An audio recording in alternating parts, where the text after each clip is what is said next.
Voilà, voilà. Bonjour à tous. Donc, je suis Jocelyn Carlier pour la société Visi. Je suis responsable de la partie Rhône-Alpes gauche sur ces ensembles, donc la région lyonnaise, Clermont-Ferrand, etc., etc. Ce soir, on se retrouve avec le docteur Bravetti pour un module de dissection sur les limites anatomiques en chirurgie orale. Donc, le docteur Bravetti, que vous voyez peut-être à l'écran, est en train de s'installer. On lui a fait le partage d'écran. On a une petite 5-6 minutes de retard et on s'en excuse. On a une petite problématique de connectique qui est assez importante pour que vous puissiez suivre cette ensemble. On va attendre le docteur Bravetti qui nous rejoigne tranquillement et puis on va se permettre de démarrer tout doucement. Je vais vous demander à tous d'éteindre.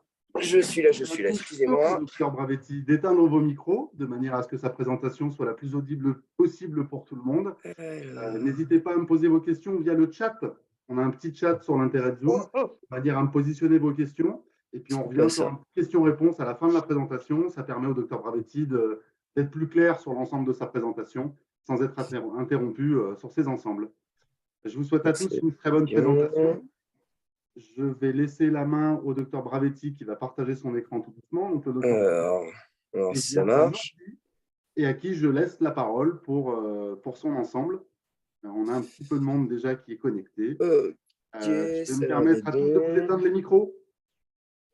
Hop, je désactive tous les sons. Et puis le docteur Bravetti va pouvoir commencer sa présentation.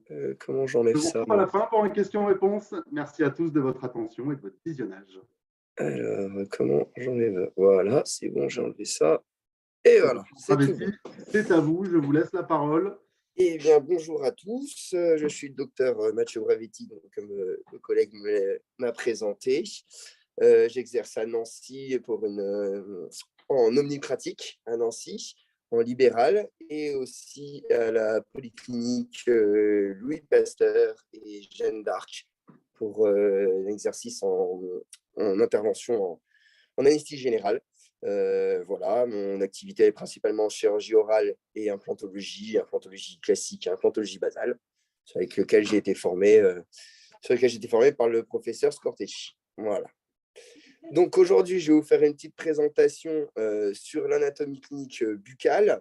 Donc je vais focaliser sur les risques, limites et éléments anatomiques principaux qu'on rencontre, nous, praticiens dentistes et chirurgiens oral. Docteur Bravetti, je vais vous couper une toute petite seconde. Est-ce qu'il est possible d'augmenter un petit peu l'effet de votre micro pour qu'on puisse mieux vous entendre? Alors là, je ne sais pas comment on fait ça, moi. Vous vous rapprochez peut-être un tout petit peu de l'écran de manière à ce qu'on puisse vous entendre parce que j'ai un des participants qui me dit... Est-ce que vous m'entendez mieux là? Ouais, c'est un peu mieux. Un peu plus fort, mais excusez-moi, je suis en d'une bronchite, alors j'ai la voix un peu cassée. Ah ben, on va vous excuser complètement sur ces ensembles alors. Voilà. Je vais essayer de parler un peu plus fort. Allez, c'est noté, merci. Comme ça. Voilà. Alors, du coup, je vais vous présenter les risques limites anatomiques buccales. Dans notre exercice en général, je vais vous présenter les principaux risques anatomiques séparés au niveau mandibulaire et maxillaire, un peu dans tout l'exercice qu'on a, chirurgical, endodontie et implantologie. Voilà. Donc, on va commencer par la partie inférieure, donc la mandibule, qu'on connaît tous, hein, un os impair, médian, symétrique. Il constitue la partie inférieure faciale. Il s'articule avec les temporaux par l'intermédiaire de l'articulation temporomandibulaire. Donc ça, on le sait en général. Donc la morphologie interne au niveau buccal, on a plusieurs couches. Donc là, on va partir de la partie, de la partie externe. Je sais pas, on voit mon curseur de souris ou pas du tout? Alors oui, moi je le vois. Ok.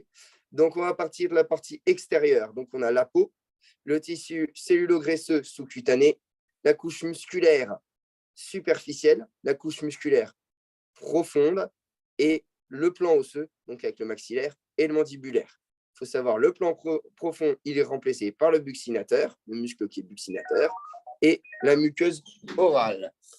Et bien, réellement, aujourd'hui,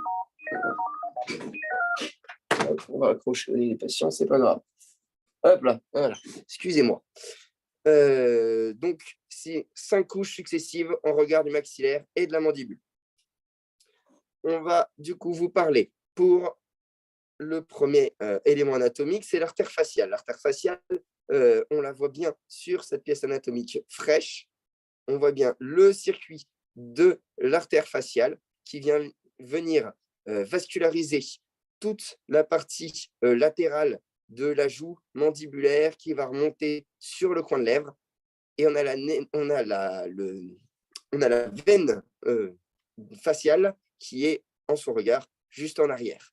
On peut voir le canal de Sténon qui apparaît juste ici. Voilà, petite information.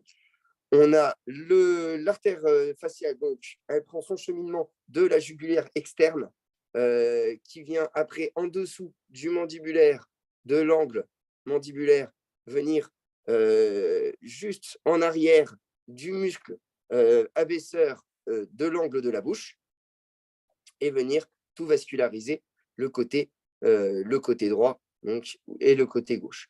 Là, ici, on voit bien sur un sujet sec aussi le cheminement au niveau jugal avec bien, on voit bien là le muscle abaisseur de l'angle de la bouche avec le masséter qui est ici et qui prend son insertion sur l'angle mandibulaire.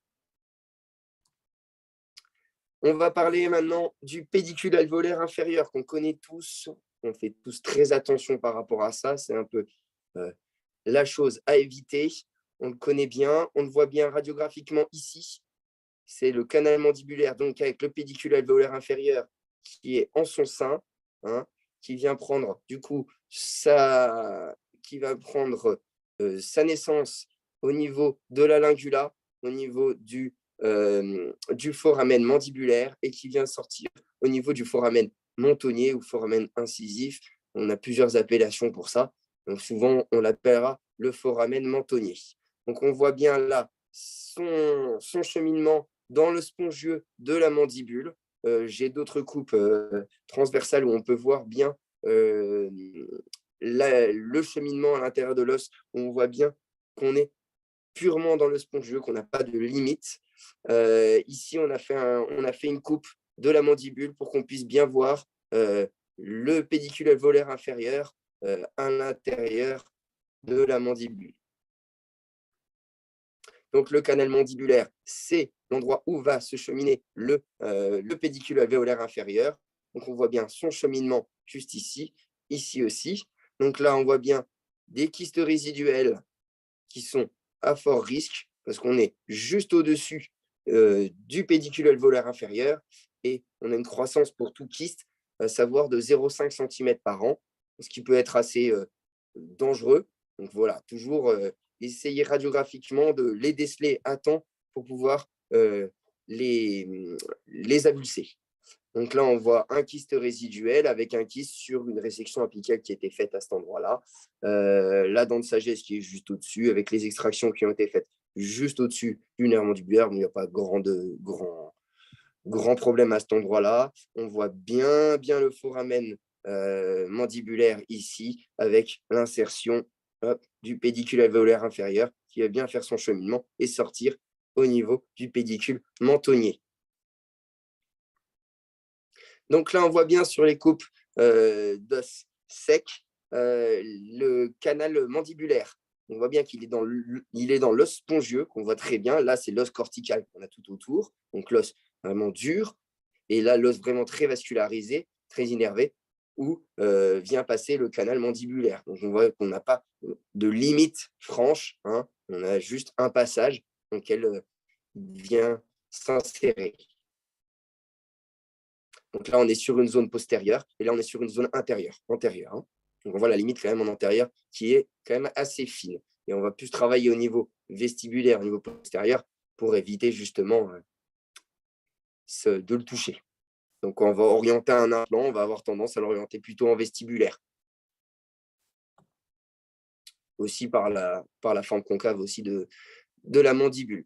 Donc pour la sortie du foramen mentonnier, on est presque toujours au niveau prémolaire. On est entre les deux prémolaires en général, au niveau apical des deux prémolaires. On a un espacement de 5 cm entre les deux foramen mentonniers. Il peut Alors là, dans beaucoup de cas, on va voir sur les personnes âgées ou les personnes qui ont porté un appareil pendant très longtemps, pas forcément très bien adapté, une résorption osseuse forte. Et là, le foramen mentonnier, il va être à fleur de crête.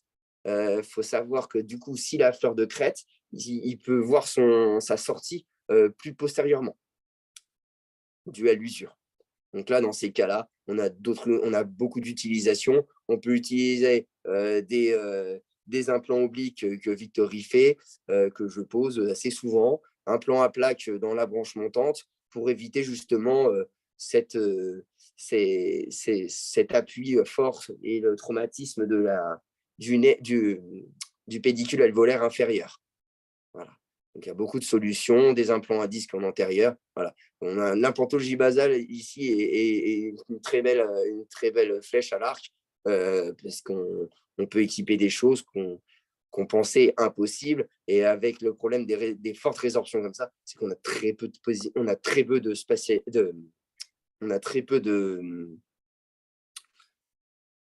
fixation de l'appareil inférieur, de stabilité. Un appareil amovible. Donc là, vous voyez un cas que j'ai fait. On a le nerf qui sortait à fleur de crête. Bon, je n'ai pas les photos de la chirurgie, malheureusement, je ne l'ai pas retrouvé. Mais je l'ai mis en évidence en ouvrant. J'ai bien fait mon ouverture au niveau canin. On a fait une grande ouverture avec mon confrère et on a posé du coup 2 implants obliques, extraction des dents, 2 autres implants en antérieur et ça m'a permis d'équiper jusqu'au 6. Donc voilà, c'est une patiente qui était complètement réfractaire à l'appareil, impossibilité parce qu'elle a un fort réflexe de régurgitation et on ne pouvait pas forcément équiper, pas possibilité en anesthésie générale, elle était complètement contre, donc pas d'implant plaque au postérieur. On a posé alors en solution 2 implants obliques qui ont permis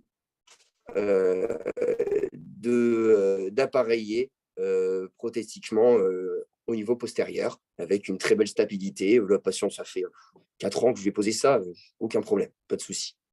Parce que là, ouais, c'est sûr que sur un cas comme celui qui est le précédent, moi je suis ancien prothésiste dentaire, vous mettez une prothèse adjointe totale une fois que vous avez retiré les dents là, qui sont antérieures et qui ne sont pas en très bon état, vous n'avez aucune stabilité sur les mouvements de latéralité, même si une fonction de groupe arrière est préconisée par le prothésiste, ces éléments ne tiendront absolument pas. C'est concrètement quelqu'un qui vous laisse l'appareil dentaire sur le gâteau d'anniversaire en soufflant sur sa bougie. Voilà. Et là, avec un appareil, on a une forte résorption qui va se créer et on va avoir encore plus le nerf à fleur de crête. Et on va être obligé d'équiper avec un appareil spécifique qui est beaucoup plus mou et encore moins stable. Donc, c'est encore moins agréable pour le patient. Le nerf va affleurer vraiment les éléments et ça sera très compliqué de faire de la restitution prothétique par l'arrière. Voilà. Ah, pardon, je m'excuse, je vous en prie pour la Non, mais c'est très bien. Un bel échange.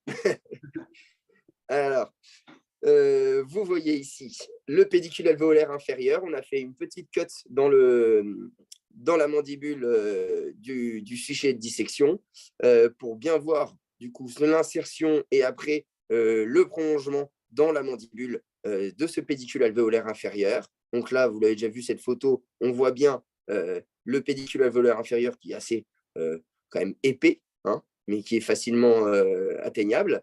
Ici, le regroupement des pédicules avec l'artère, veine et nerfs. Ici, on voit bien du coup le cheminement encore dans le spongieux du canal mandibulaire. Et on se place généralement au même niveau que la ligne mylohyoïdienne. La ligne mylohyoïdienne, c'est là où vient s'insérer le muscle mylohyoïdien. Donc, c'est vraiment ce qui va nous faire le plancher de bouche à ce niveau-là. On a du coup le nerf mylohyoïdien, mais ça, je n'en parle pas après, j'en parle pas tout de suite. Donc, le foramen mentonnier. Le foramen mentonnier, il a plusieurs formes. Donc, là, c'est très important toujours de faire un examen radiographique très, très précis et très visible. On veut un foramen ovale, droit. On peut avoir un foramen en présence d'un coude, c'est-à-dire un retour, en fait, un retour comme on le voit là sur le schéma, hein, un retour du nerf qui va revenir en arrière pour faire sa sortie, ou avec un orifice dédoublé. Donc là, on va avoir une sortie du pédicule en 2 fois, ou une double orifice, c'est-à-dire qu'on va sortir en 2 fois Voilà, il va y avoir 2 trous, mais le pédicule va sortir 2 fois. Il va continuer son chemin et ressortir. Voilà, faut faire très attention. L'examen à la radiographique, il est vital. De toute façon, il est toujours vital dans toute chirurgie buccale. Et c'est surtout sa lecture qui va être importante, de prendre le temps de bien considérer le passage.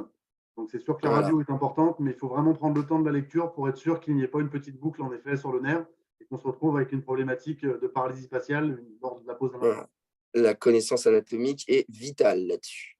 Donc, la connaissance anatomique et radiographique. Là, on voit bien la sortie, du coup, qui est ovale et droite du pédicule alvéolaire inférieur au niveau du foramen incisal. Et le foramen incisal, on voit bien qu'il va faire l'invagination, la vascularisation de toute la lèvre, la partie labiale antérieure. On voit bien toutes les ramifications différentes. Voilà, c'est vraiment à prendre très, très au sérieux, à faire très attention au niveau de sa sortie. Et l'incision est très, très importante. On fait une incision de décharge au niveau canin. On évite de faire une incision, même c'est limite interdit de faire une incision de décharge au niveau prémolaire. C'est beaucoup trop risqué. On vient faire une incision soit avant prémolaire et on ne vient pas le mettre en évidence, mais si on est au niveau canin, on fait une belle incision de décharge et on vient bien ouvrir pour le mettre en évidence et pour l'éviter, ce foramen. Donc là, on le voit bien, le cheminement dans le canal mandibulaire et la sortie du foramen incisif qui vient bien vasculariser et énerver toute la lèvre inférieure antérieure au niveau incisal. Voilà les différentes sorties du pédicule incisif central. Vous voyez toujours à peu près au niveau entre les 2 prémolaires. Ça peut être au niveau de l'apice de la première prémolaire. Donc vraiment attention, ça dépend du cas. Donc voilà, faire très attention. Vous voyez, on peut avoir des gros kystes à ce niveau-là. Donc là, la chirurgie est vraiment spécifique. Il faut être très minutieux sur ce genre de choses. Des 3D acutomo ou Conbin obligatoires. Voilà, une petite coupe où on voit la sortie de ce foramen mentonier avec, du coup, vous voyez là, le canal mandibulaire et sa sortie qui se fait avec un petit kyste résiduel juste ici. Donc voilà, il va falloir réintervenir. Attention, les kystes sont souvent asymptomatiques. Donc on les découvre de manière impromptue. On va prendre une radio, on va trouver ce kyste et là, il est important de réagir quand même assez vite. La position au niveau facial, voilà, pour que vous voyez un petit peu mieux, c'est juste en dessous du haut du triangle du muscle abaisseur de l'angle de la bouche, qui vient prendre son incision au niveau de l'angle du menton. Voilà, et qui vient prendre après son autre insertion sur l'angle de la bouche, comme son nom l'indique, c'est l'abaisseur de l'angle de la bouche.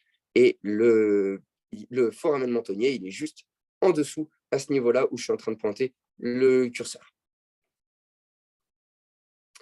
Alors, il y a le prélèvement, je vais vous parler du prélèvement symphysaire, parce que ça se fait de moins en moins avec tous les substituts osseux qu'on a aujourd'hui, mais on le fait encore. J'aurais pu vous parler des prélèvements aussi qui se font au niveau l'angle de l'angle mandibulaire, au niveau de la branche montante. Donc ça, bon, voilà, je suis j'en ai pas trop fait de ça, donc je ne vais pas trop vous en parler. J'ai plus fait des prélèvements symphysaires au début. Donc ça, c'est un prélèvement qui est assez invasif. On n'a pas de déformation au niveau du menton, au niveau esthétique. Il n'y a pas de souci là-dessus. Très important de bien localiser du coup les foramen mentonniers qui ont normalement une distance à peu près de 5 cm. Donc vraiment bien déjà préfère radiographiquement le petit schéma de l'incision pour le prélèvement, récupérer toujours des petits copeaux supplémentaires d'os spongieux qui sont très vascularisés, très innervés, qui sont très utiles. Voilà, il peut y avoir des petites complications derrière, une perte de sensibilité au niveau des dents antérieures, du bas, au niveau du menton. Il peut y avoir des petites nécroses. Voilà, c'est des choses, la récupération osseuse, elle ne peut pas se faire, s'il se peut qu'elle ne se fasse pas intégralement. Après, c'est des zones qui se reconstruisent plutôt bien en général. Si le prélèvement est bien fait, il n'y a pas particulièrement de problème. Mais voilà, c'est des choses qui sont de moins en moins faites, parce que c'est très invasif et on a d'autres méthodes. On a énormément évolué au niveau du substitut osseux aujourd'hui. Donc, très attention là-dessus, quand on fait des prélèvements là-dessus, quand on fait notre ouverture, notre lambeau, au niveau du menton. Il faut faire très attention, toujours prendre bien au niveau de la pointe du menton. Regardez quand on ouvre, en même temps qu'on ouvre, toujours garder un doigt pour voir où est la base du menton, parce qu'on a l'insertion du digastrique à cet endroit-ci. Et là, si on le désinsère, là, c'est au niveau esthétique, ça devient un peu compliqué. Et le menton a tendance à être un petit peu tombant. Et très attention aussi, parce qu'on a toute la vascularisation, l'élévation du plancher de bouche. Et là, on a l'artère submentale où il faut faire très attention parce qu'elle est libre. C'est ici. Voilà. Donc, c'est des limites anatomiques. Il faut faire très attention. Qui sont très rares. On vient rarement descendre trop profond au niveau du menton. On évite. Bon, après, moi, j'ai eu des gros kystes mentonniers où je suis descendu très, très, très bas. Où on avait une grosse atteinte. Mais toujours, de toute façon, on arrive à s'arrêter au niveau du digastrique. J'ai eu encore le cas où j'ai eu vraiment besoin d'aller plus profond. De toute façon, dans ces cas-là, faut adresser un maxillofacial. Hein. Faut pas aller, faut toujours regarder ses limites. Alors, dans la face mandibulaire interne, on a l'épine de Spix où vient s'insérer le pédicule alvéolaire inférieur. Donc, on a l'épine de Spix qui est ici, avec la fosse submandibulaire ici. Le sillon mylohyoïdien qu'on voit juste ici. Il faut savoir que ce sillon, cette fosse, elle est ouverte chez l'enfant et elle vient à l'âge adulte se refermer au fur et à mesure. Voilà, c'est une chose qui est qui est bien importante de savoir. Bien suivre la ligne mylohyoïdienne. On a le nerf mylohyoïdien qui vient s'insérer dans ce sillon et qui vient suivre la ligne mylohyoïdienne avec l'insertion du muscle mylohyoïdien juste ici.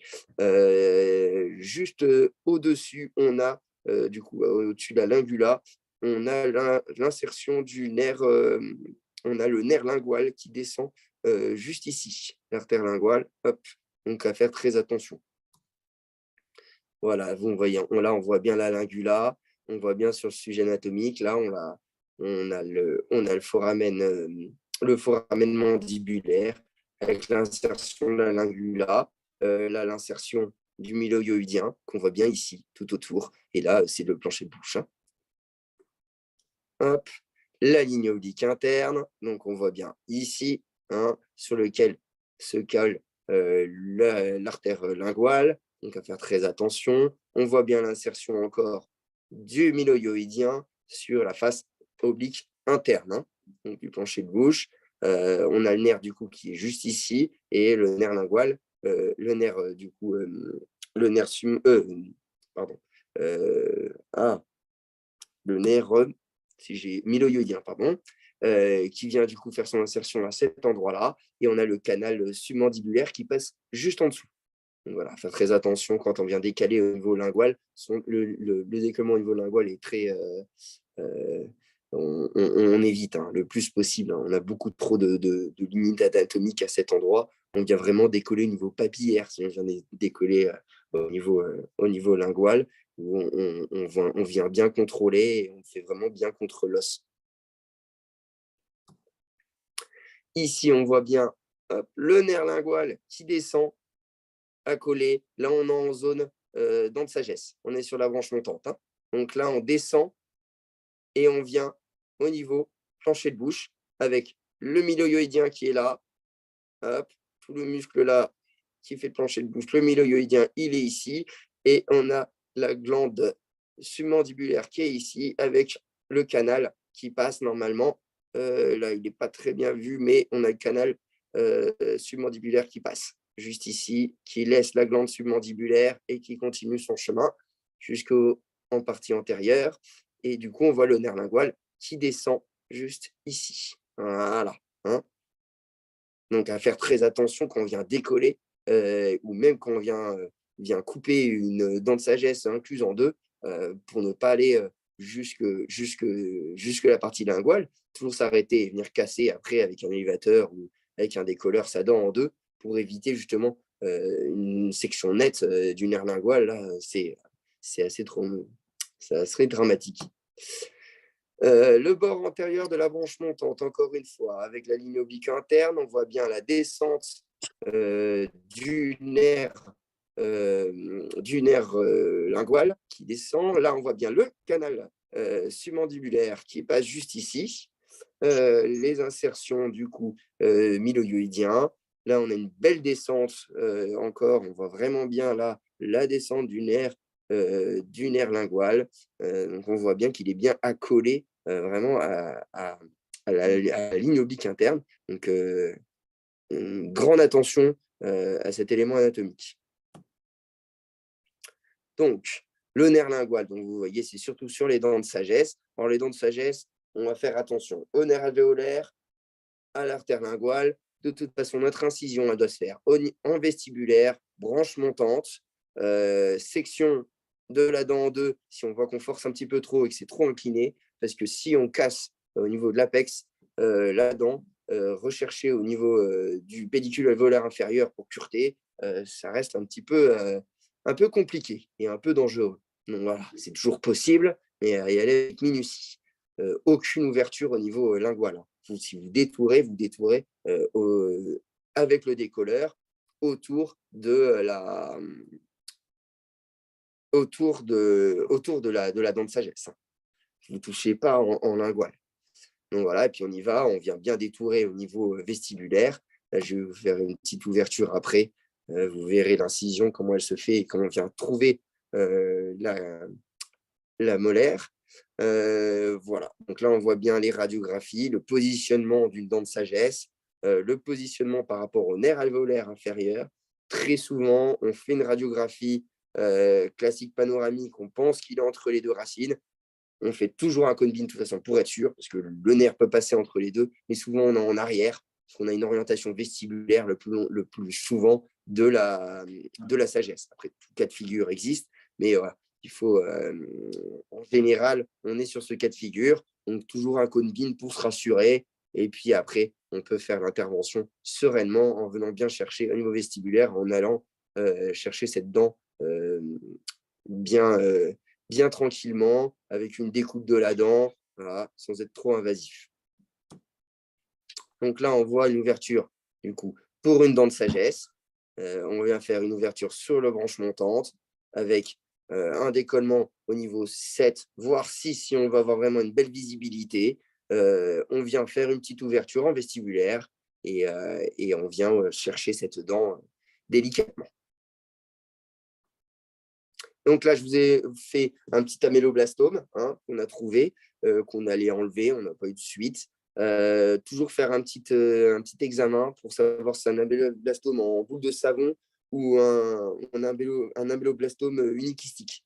Ça, c'est vraiment important au niveau de récidive et au niveau vraiment de la chirurgie pour intervenir par la suite, si c'est nécessaire. Voilà, après, il y a plus d'informations. On a déjà fait des présentations sur les kystes. Je vous amène à revoir ça, ou peut-être qu'on va la refaire, je ne sais pas encore. Je l'avais fait avec mon confrère et père, qui était pas mal. On parlait un petit peu de tous les types de kystes. Voilà, cet améloblastome, on en a parlé longuement. Donc, je ne vais pas m'éterniser là-dessus. Mais voilà, faire très attention, toujours faire des analyses quand on a des kystes. On peut avoir toujours des surprises. Une analyse anatomo-pathologique, bien sûr. Donc là, on voit une pose d'implants, des implants courts, pour éviter d'atteindre le pédicule alvéolaire inférieur. Il est recommandé d'être à 1 à 2 mm du pédicule alvéolaire inférieur, parce que déjà, on peut avoir premièrement une compression due au caillot, et la distorsion radiographique existe, donc il faut faire très attention. On peut avoir des petits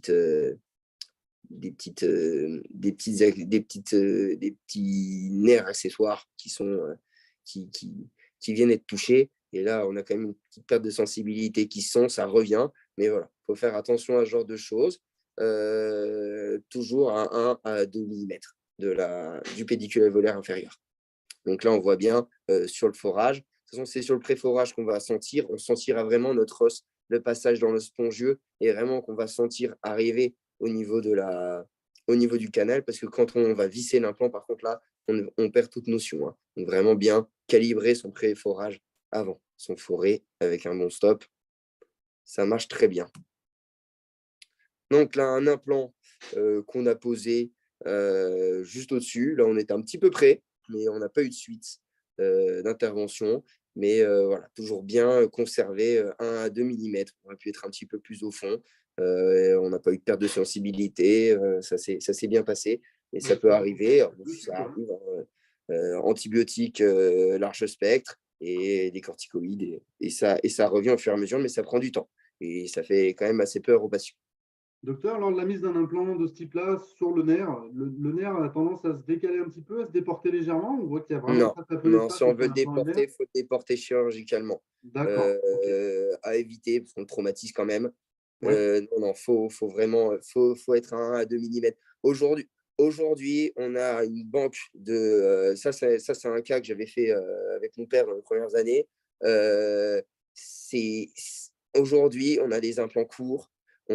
Qui marchent très bien. On s'est rendu compte, on a quand même assez de recul aujourd'hui clinique pour voir que ça marche, les implants courts. On a les implants à disque que Gérard a inventé, Gérard Strategy, qui sont très bien, qui marchent très bien aussi pour éviter. On a beaucoup de choses aujourd'hui pour éviter justement ce genre d'atteinte.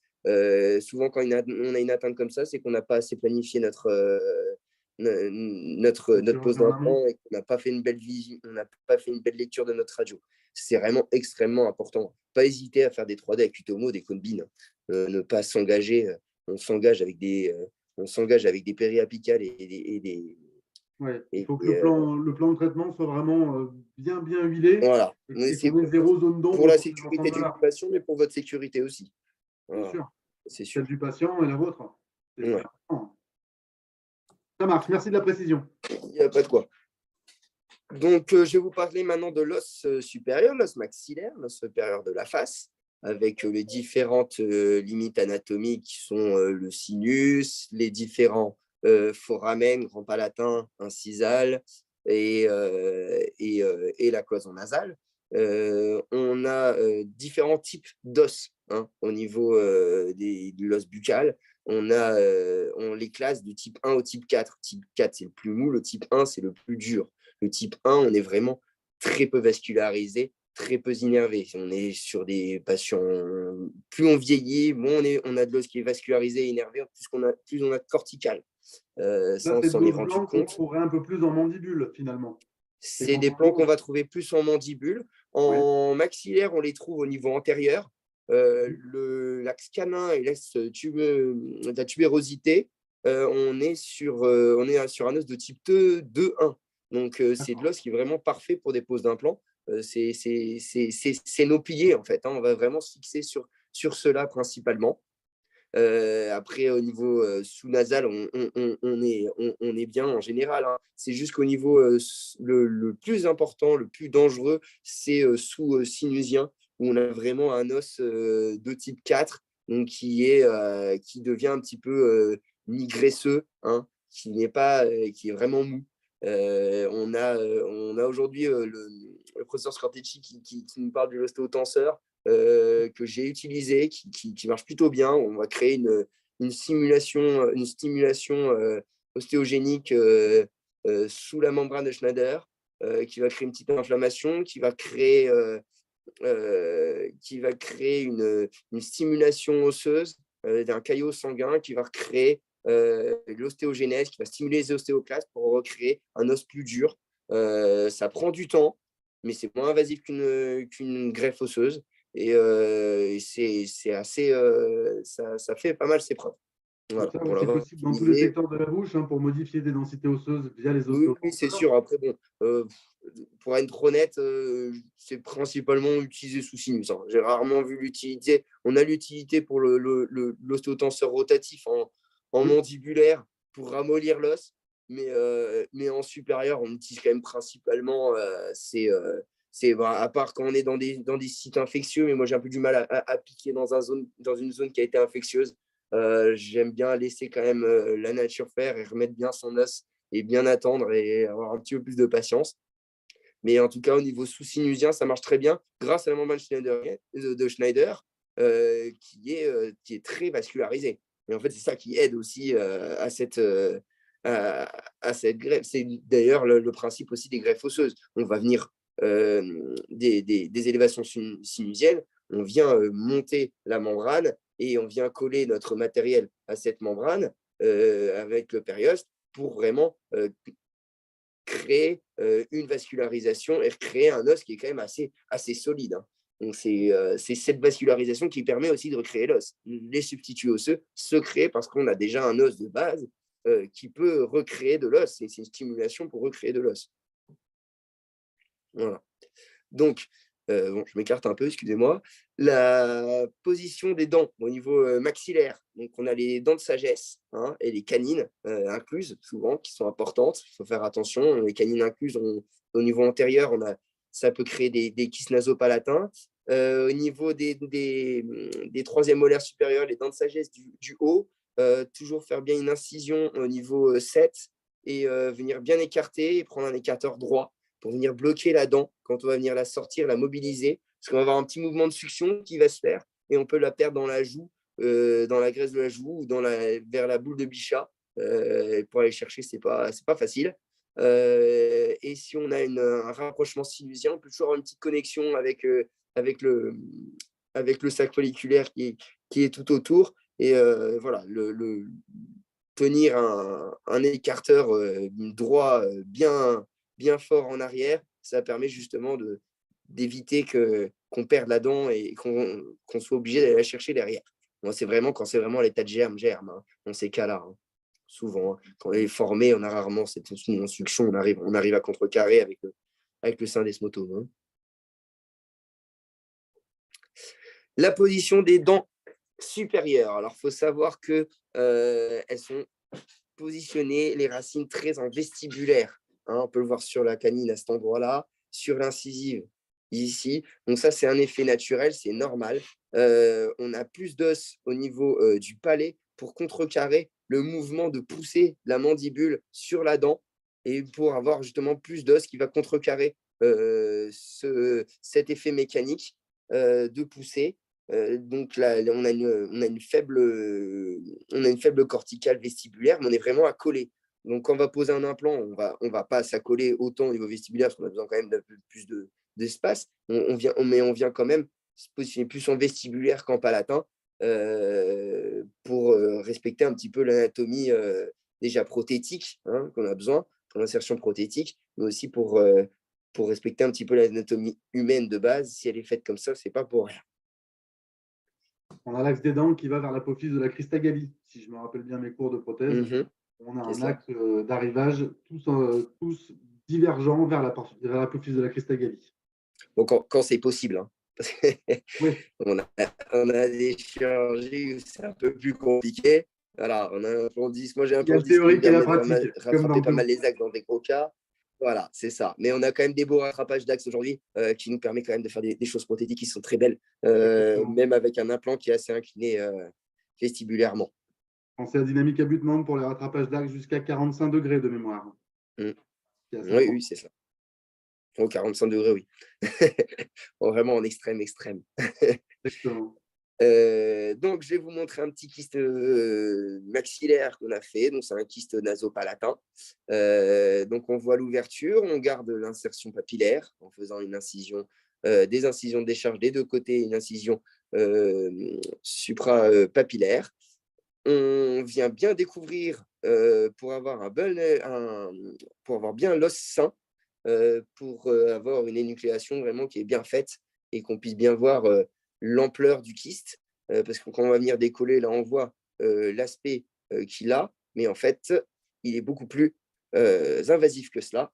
Et d'avoir pu bien décoller, d'avoir notre décolleur avec une belle ouverture, ça nous a permis vraiment d'aller tout nettoyer, tout bien cureter et bien permettre qu'il n'y ait aucun reste de granulome, hein, simplement. Et toujours une étude. Après, on l'envoie à l'étude anatomopathologique et une suture hermétique pour éviter tout problème. On n'a pas fait de comblement osseux, parce que c'était assez vaste. Et voilà, on n'est jamais à l'abri qu'il y ait un petit peu de reste kystique. Et si on met des substituts osseux, là, en fait, on a le problème, c'est que le tissu fibreux se régénère plus vite que le tissu osseux.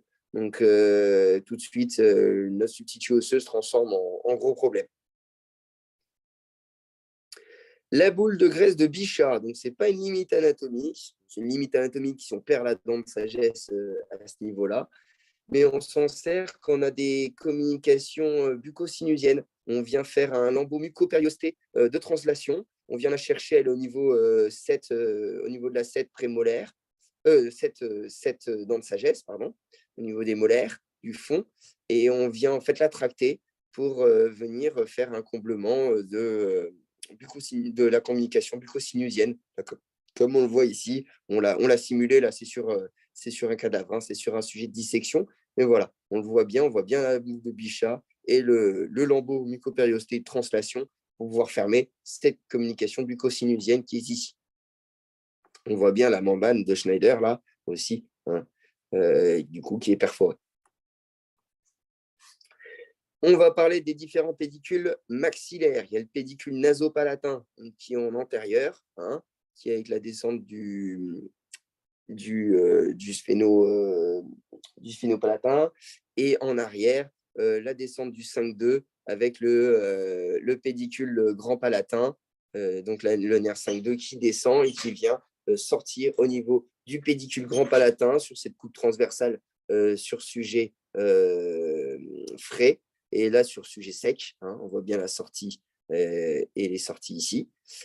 Donc au niveau du grand palatin, on a sa sortie au niveau entre limite palais dur, palais mou, on a à peu près 1 cm de la crête. Alors sa position, elle varie en fonction de la résorption osseuse. Donc voilà, très attention, une bonne étude. Quand on fait ça, c'est un élément anatomique qui est assez important à connaître, le grand palatin, dans 2 cas de figure. Les greffes gingivales, on vient chercher au niveau du palais, bien s'arrêter au niveau de la 6 pour éviter de le sectionner, parce qu'il vient quand même innerver et vasculariser tout le palais, ce pédicule. Et pour la pose de ptérygoïdiens, quand on ne les fait pas en flapless, qu'on veut bien voir la tubérosité, on va faire une grosse ouverture vestibulaire, d'accord, mais au niveau palais, on a tendance à ouvrir pour voir un petit peu comment est fait notre tubérosité, pour l'insertion, pour voir quand on palpe un peu pour la localisation des ailes ptérygoïdiennes. Faire attention quand on vient décoller au niveau du palais. Autre chose aussi pour les implants à plaques. Voilà, mais ça, c'est des cas quand même très spécifiques. C'est vraiment pour l'implantologie basale. Le plus classique, c'est vraiment la greffe gingivale avec prélèvement au niveau palatin. Et pour le pédicule nasopalatin, on est vraiment en antérieur. On est en dessous, juste derrière les 2 incisives centrales, la 11 et la 21. Juste ici. Il peut être sectionné, hein, c'est une arrivée, il n'y a pas vraiment de problème. Nous, on a des cas où j'ai dû le sectionner, j'ai dû le cutériser parce que on a un appareil complet qui pressionne dessus, on a des forts-saignements qui se font souvent et ça fait des grosses douleurs. Donc voilà, faut savoir quand on a des grosses douleurs à ces niveaux-là, ça peut être dû à ça. C'est pas forcément l'os qui est juste un peu coupant, c'est sur la gencive. Ça peut être le pédicule nasopalatin. Le pédicule grand palatin, donc là on le voit bien sur le sujet frais, sa sortie, hein, juste à cet endroit-là, au palais dur, palais mou, qui vient vasculariser tout le palais et innerver tout le palais. Là, le pédicule nasopalatin et le petit cheminement qu'on a venu sur sujet sec vous montrer. Donc on voit bien la descente du nerf 5, du nerf 5-2, oui, et qui vient faire son cheminement au niveau du palais. Et là, on a une autre descente ici du sphénopalatin, ouais, nerf sphénopalatin. L'artère sphénopalatine, pardon, excusez-moi. Du coup, le pédicule grand palatin, il a des grosses ramifications au niveau du palais, comme on peut le voir ici. Donc, toujours le faire bien, le faire délicatement quand on vient faire un lambeau et qu'on vient ouvrir. On voit bien ici qu'ils peuvent être très, très épais, le pédicule nasopalatin. Ça peut être assez handicapant, mais on vient bien le localiser aussi. Pas besoin d'ouvrir fort, de toute façon, on le sent un petit peu en décollant. Donc pour les pauses, on évite de trop palatiniser notre implant dans ces régions-là. Parce qu'après, on a des forts saignements qui sont gérés assez facilement, mais bon, voilà, ça reste un élément anatomique quand même qu'on aimerait bien, qu'il faut éviter. Je vous présente 2 gros kystes nasopalatins. Alors, le kyste nasopalatin, il faut savoir, c'est très difficile de le découvrir. Sur les panneaux, souvent, il est caché derrière le septum nasal. Il est asymptomatique. On le découvre des fois dû à une gêne. On a une petite gêne en dessous de l'aile du nez. Du coup, de l'aile du nez, du septum. Et le patient, il va venir consulter. On va faire une radio pour voir ça. Faut savoir du coup 0,5, je répète encore, 0,5 cm par an le kyste, sa croissance. Donc faire très attention à les découvrir le plus tôt possible, d'où l'intérêt de faire des examens radiographiques cliniques réguliers. Voilà, pas trop réguliers non plus, mais voilà, au moins 1 à 2 fois par an, tous les ans, tous les 2 ans, regardez, parce que voilà, ça grandit assez vite. Donc voilà, hop, je vais vous montrer un kyste nasopalatin qui est dû à cette canine ici, qui était une canine incluse. Hein, et on voit bien la destruction qui a été créée, complètement asymptomatique pour ce patient. D'ailleurs, il avait un kyste aussi au niveau mentonnier, assez énorme, ce patient. Et vous voyez, une forte densité osseuse, assez grosse. Et on avait une petite communication nasopalatine. Une nasopalatine et avec la cloison nasale. Donc là, nous, on a bien refermé hermétiquement. Donc ça, c'est un cas que j'ai eu assez récemment. Hein. Je vais vous le présenter parce que c'est assez intéressant. Je n'ai pas la 3D, malheureusement, je ne l'ai pas retrouvée. Mais voilà, j'avais la 3D pour faire la chirurgie, hein, c'est obligatoire. On voit bien sur l'OPT là, on voit bien sur la panoramique le kyste, hein, bien visible. Au niveau de cette résection apicale, donc la cause, hein, c'est la racine, c'est sûr. On est proche du sinus juste ici, on est sous nasal, et là, ce qu'on ne voit pas, c'est que j'ai une perforation au niveau palais aussi. J'ai une communication au niveau du palais en plus. Donc là, je fais l'énucléation du kyste, qui est quand même assez volumineux à première vue, mais on ne se rend pas compte que c'est aussi volumineux après l'extirpation. Donc quand j'ai bien énucléé, hein, on essaie d'enlever ça dans toute son enveloppe. J'ai bien cureté au niveau de la 23 aussi, hein, que j'ai réussi à conserver. J'ai refermé hermétiquement. On a refait une greffe osseuse par la suite. Je n'avais pas eu assez, je n'avais pas eu un refermement, c'était pas complètement refermé naturellement. Ça, c'est ce que j'ai eu comme résultat. Donc, 6 mois après que j'avais fait extraction du kyste et 4 mois après la greffe osseuse. Donc voilà, donc j'ai laissé encore un petit peu cicatriser et j'ai rouvert. Donc j'avais récupéré complètement au niveau palatin. On a eu un bel os. Malheureusement, je n'ai pas récupéré trop en épaisseur. Donc là, j'ai eu ma petite corde à mon arc. J'ai utilisé l'implant disque pour pouvoir poser à cet endroit-là. Là, j'ai pu poser un axial, il n'y a pas eu de souci. Petit comblement osseux qui est bien fixé grâce à l'implant disque qui est un implant lisse. Hein. Donc, l'os, il vient bien se maintenir à cet endroit-là. Petite membrane, et je suis venu fermer. Et là, je l'ai revu il n'y a pas longtemps. L'implant est très stable, il n'y a pas de souci. On attend que ça se consolide un petit peu plus. Hein. J'attends 6 mois. Donc, voilà comment ça a été traité, ce cas. Le sinus maxillaire. Donc, le sinus maxillaire, donc ça, c'est l'un des principaux problèmes qu'on a. Aujourd'hui, c'est très démocratisé. Il y en a beaucoup qui les font. L'élévation de sinus, ça marche bien. Savoir qu'on a un sinus quand même qui est au niveau, là, suite à extraction, on voit qu'on a une très faible hauteur sinusale, limite inexistante. On a juste le périoste avec avec la membrane. Dans ces cas-là, moi, je préconise l'implantologie basale. Je fais un petit peu de renforcement avec l'ostéotenseur. C'est des zones quand même qui sont assez compliquées, dès qu'on a une invasion dedans, qui crée tout de suite des gros problèmes. Et on est obligé de voir avec un ORL aussi, de traiter directement quand on a des sinusites, des problèmes d'infection. Il faut savoir si on a un corps qui est à moitié à l'intérieur du sinus, on va quand même donner tout de suite la faute à l'implant ou au traitement qui a été fait au niveau de la dent qui est sous-sinusale. Là, vous le voyez à gauche, on est quand même juste sous-sinusal. Hein. Donc, un traitement de racine avec un dépassement de patte, tout de suite, on va créer une sinusite. Hein. Là, on voit bien, du coup, le sinus qui est ouvert. On a la zone de troisième molaire qui est ici. On a, du coup, le nerf 5 qui passe là. On le voit, il va faire sa sortie. On l'a bien isolé, on a bien cassé pour pouvoir bien voir son cheminement vers le pédicule grand palatin. Et on voit la sphénopalatine, l'artère sphénopalatine qui descend juste ici. Et l'artère infraorbitaire qui est juste là, normalement. Donc ici, on a la sortie en général du foramen sous-orbitaire. Donc il faut faire très attention quand on va poser des plaques en supérieur sur le côté. Donc, voilà, on évite des ouvertures un peu trop grandes. Toujours à faire attention à cet élément anatomique dans ces cas-là. Surtout quand on va faire une fenêtre osseuse pour pouvoir faire une élévation de sinus par voie latérale, hein, et pas par voie crestale.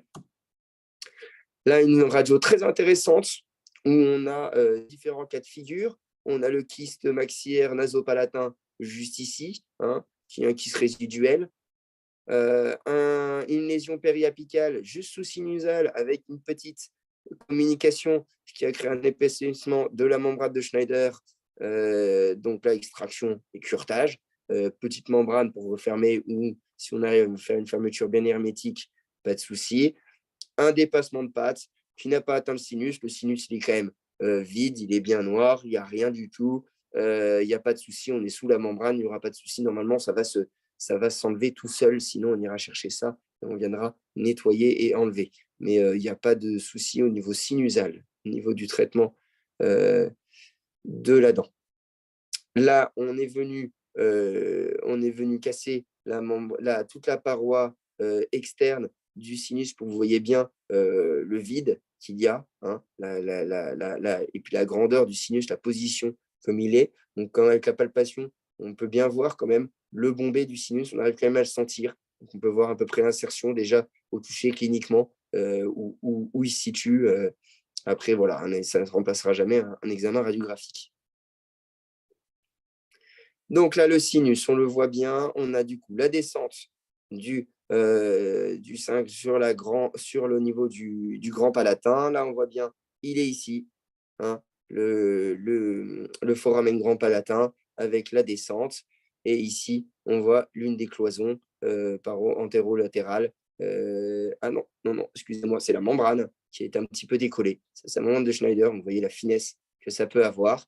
Ça peut avoir jusqu'à 3 cm d'épaisseur, la membrane de Schneider. Ça peut être très, très épais. Après, c'est souvent quand elle est enflammée, hein, dans ces cas-là. Voilà, et puis là, on a le passage de l'artère sphénopalatine. Les parois qui sont très importantes à faire attention, c'est les parois antérolatérales du sinus. On la voit ici et ici radiographiquement. Quand on fait un décollement de la membrane de Schneider, elle risque de se fissurer à ces endroits-là. Donc, faire très, très attention quand on vient faire une élévation de sinus à ces niveaux-là. Voilà, nos fonctions de sinus, maintenant, on évite grâce à la pathologie basale, mais on continue quand même à le faire.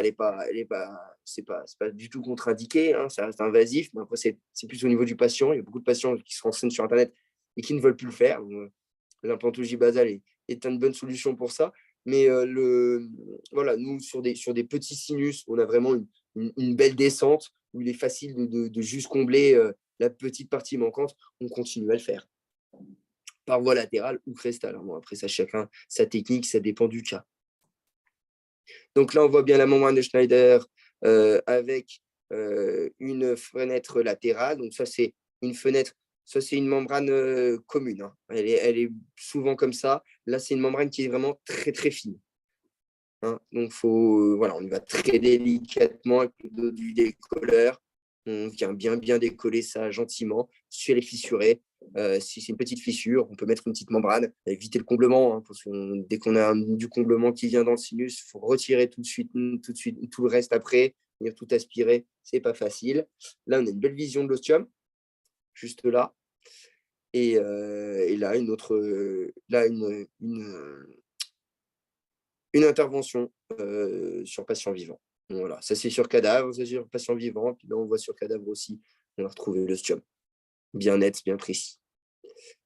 Donc ça c'est un petit cas que je vais vous montrer, que j'utilise assez souvent, c'est l'implant oblique qui me permet de venir avoir une approche, comme je vous ai montré pour le cas inférieur, où j'ai évité le nerf, où j'ai évité le pédicule alvéolaire inférieur au niveau de sa sortie, au niveau du foramen incisal et au foramen mentonnier. C'était une bonne méthode. Ça permet de venir équiper prothétiquement au niveau postérieur sans avoir à poser beaucoup trop d'implants. Là, j'ai réutilisé des implants qui étaient déjà existants, en fait, que j'ai reconsolidé avec de l'os, hein, une greffe osseuse. Et puis, j'ai posé mes 2 implants obliques, qui m'a permis d'aller assez profondément. On aurait pu poser 2 implants ptérygoïdiens, mais la personne ne voulait pas se faire poser plus d'implants. Et puis, financièrement, ce n'était pas possible. Donc, voilà, c'est ça, vous le voyez en bas. La prothèse elle est transvissée, il n'y a pas eu de souci. La cicatrisation est très belle. Cette personne, j'aurais pu faire une mise en charge immédiate. Je ne l'ai pas fait parce que faut savoir que c'est une patiente qui n'écoute pas trop ce qu'on lui dit. Du coup, elle m'aurait mangé directement dessus un bon beefsteak et elle m'aurait tout détruit. Donc, non, là, j'ai reposé vue de locator au-dessus. J'ai posé un appareil évidé complet au niveau de mes implants pour pas qu'il y ait de tension. Et puis, au bout de 6 mois, j'ai équipé ça. Et puis, aujourd'hui, ça se passe très bien. Elle arrive très bien à manger. Et puis, le résultat esthétique, il est là, on le voit bien. Hein. C'est assez beau. Voilà, alors ça, c'est un cas qui est assez vieux. Hein. C'est des implants qu'on avait posés sous sinus. Donc, vous voyez, il n'y avait pas de souci. On a le périos qui se recrée assez facilement au fond. On a souvent une perte osseuse qui se fait au niveau apical, mais ce n'est pas très grave. On a la membrane de Schneider qui s'est bien soulevée, qui est bien au-dessus. Le sinus est clean, c'est qu'il n'y a pas de problème particulier. Donc là, vous voyez, il y a une greffe osseuse qui a été faite, une élévation de sinus, l'implant a été posé. C'était du long terme. Voilà, on a 10 ans de recul dessus, il n'y a pas de problème. Hein. Là, on le voit, du coup, ce qui peut arriver, une gutta qui a dépassé sur cette dévitalisation de cette dent, le traitement endodontique, qui du coup a donné une communication bucco-sinusienne. Et là, tout de suite, vous voyez l'inflammation, l'infection qui s'est faite. Donc, il n'y a pas de 36 000 solutions. Hein, c'est extraction de la dent et on vient positionner une petite membrane pour refermer et refermer hermétiquement. Donc là, vous voyez la position parfaite d'un implant sous-sinusal. On a bien laissé un petit peu d'espace. On a une très belle adaptation et une ostéo-intégration dans des cas comme ça. Vous voyez encore d'autres positions qu'on fait sur sujet sec, comment on vient positionner les implants. Un implant court qui avait été positionné ici. Vous voyez que là, ça a été équipé il y a un petit moment, ce n'était pas par moi, c'était par mon confrère Répère. Il avait bien évité le sinus en utilisant différents diamètres. Aujourd'hui, je n'aurais pas posé cet implant-là. J'aurais posé un oblique qui aurait évité le sinus et qui aurait permis d'avoir une insertion prothétique beaucoup plus postérieure, qui aurait pu me permettre d'avoir la 6. Après, il y a différentes... ça marche très bien. Hein, on a l'extension et le rapport des forces est très bien étendu, parce qu'on a 3 implants. Donc, l'extension est très bien retenue. On avait un os assez dense, assez fort. On a un os de type 2, là. On est sur l'espace canin. Donc, voilà, il n'y a pas de problème particulier sur ce cas-là. Aujourd'hui, j'équiperai avec un implant oblique. Voilà, pour donner vraiment ce support postérieur. Voilà. Donc là, on peut voir avec le petit passage du nerf sur cette coupe anatomique. Merci de votre attention. Voilà, si vous avez des questions, je reste à votre attention.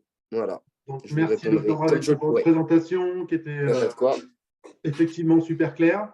Moi, j'aime votre honnêteté sur le fait de aujourd'hui, je poserai peut-être autre chose. On a une évolution des mentalités qui arrive à rentrer dans les mœurs. Et puis, c'est vrai qu'on modifie nos plans de traitement en fonction du temps. On ne fait pas aujourd'hui ce qu'on faisait dans les années 80. Donc, ça, c'est très, très bien résumé sur votre présentation. Et la partie vraiment technique, anatomique est bien représentée. Merci.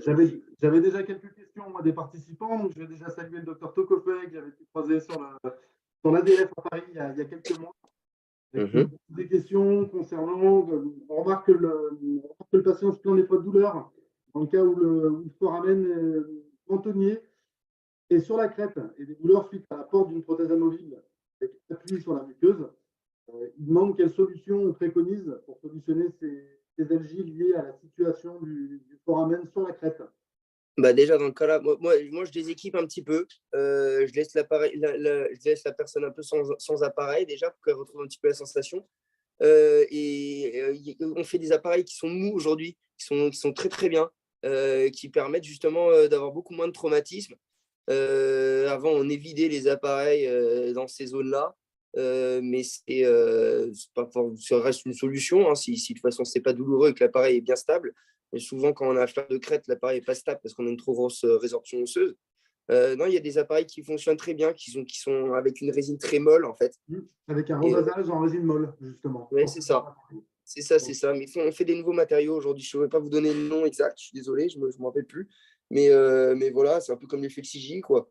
Et cet élément je vais répondre un petit peu aussi en complément de ce que vous avez donné comme indication qui était très bonne. On a des résines molles qui sont à donner, c'est pareil, je n'ai pas le nom et la marque en tête, mais qui sont un peu comme des effets de silicone qui vont être à 90, entre 90 et 95 short, suffisamment durs, mais assez malléables de manière à ne pas irriter la partie muqueuse. Donc ça permet d'être assez flex et d'éviter justement ce genre d'échauffement. Voilà, et ça marche très bien pour justement la sortie qu'il faut ramener à fleur de crête. Ouais, donc ça, c'est quelque chose qui doit pouvoir forcément aider sur ces ensembles. Et après, j'avais une question aussi de Bilal Omarjé. Je m'excuse si j'ai déformé un peu ou j'ai mal prononcé le nom. Il nous demande si, lors d'un prélèvement mentonnier, il faut combler l'endroit que l'on a prélevé. Non, pas forcément. Ouais, Après, moi, c'est pas mon expertise. Je suis un peu parti un peu à côté de ça. J'ai appris au début avec ça. Mais non, moi, il ne me faisait pas combler forcément. des choses qui se Pas le reforment dans le meilleur. temps, qui vont s'atténuer, qui restent profonds en termes de prélèvement. Comment ça se. Ça reste assez profond quand même. Ouais. On ne vient pas de toucher jusqu'aux racines, hein, mais on vient quand même assez profond puisqu'on vient quand même chercher un peu de spongieux, hein. Os cortical et un peu spongieux. On vient gratter un petit peu de spongieux pour récupérer, puisque le spongieux, c'est celui qui est le plus vascularisé. C'est celui qu'on veut, c'est celui qui va vraiment recréer et qui va créer cette fixation du bloc qu'on vient prélever. D'accord, ok. Voilà. Donc, c'était les deux questions qui me sont Mais arrivées on ne fait pas forcément de prélèvement. Et puis, il y a quelque chose qui se fait beaucoup. Je crois que c'est le professeur Curie qui fait ça. Au niveau de la branche montante de la mandibule, ils viennent prendre un morceau. Ça marche plutôt bien. Pas de prélèvement. Ça se reforme assez bien, ce que j'ai entendu dire. D'accord. Bon, ça, c'est une bonne chose. C'était les seules questions que j'ai eues pendant la présentation. Est-ce qu'il y aurait d'autres questions? Je peux peut-être vous inviter à réactiver vos micros si vous souhaitez les poser en live plutôt que par écrit. Ça permet d'être plus dynamique sur la fin de présentation, comme vous le souhaitez. Est-ce qu'il y en a qui ont peut-être des questions? Après, je sais qu'il y en a beaucoup qui ont peut-être faim, qui sont déjà partis manger. Il est 8h10. Tout va bien. Moi, je n'ai pas vu le temps passer. La présentation était suffisamment vivante pour ne pas voir l'heure passer. Est-ce qu'il y a des questions? Est-ce qu'il y a quelque chose qui traîne? Bravo pour cette belle présentation. Donc, Georges Tokofé, que je salue, qui vous félicite pour cette présentation. C'est gentil, merci. Si je n'ai pas d'autres questions dans la minute, je vais libérer le docteur Bravetti de ses obligations de présentation ce soir, de manière à lui rendre une vie sociale agréable pour un jeudi soir. Oui. Est-ce qu'on a d'autres personnes? Non, pas plus que ça. Allez, on va se quitter là-dessus. Du coup, je vous remercie, docteur Bravetti, pour cette belle présentation. Merci à vous. Merci Je vous pour remercie votre attention. pour votre attention et votre présence. Et puis, j'espère vous revoir tous sous de prochains Zooms et webinaires avec de nouvelles aventures et de nouveaux cas à présenter. Ils sont toujours tout aussi intéressants quand on est passionné de dentisterie, comme on peut un peu l'être, je pense. C'est ça. Merci encore, docteur Bravetti. Merci. Passez une très bonne soirée. Et au plaisir de vous revoir pour de nouvelles aventures. À très bientôt. À bientôt. Au revoir.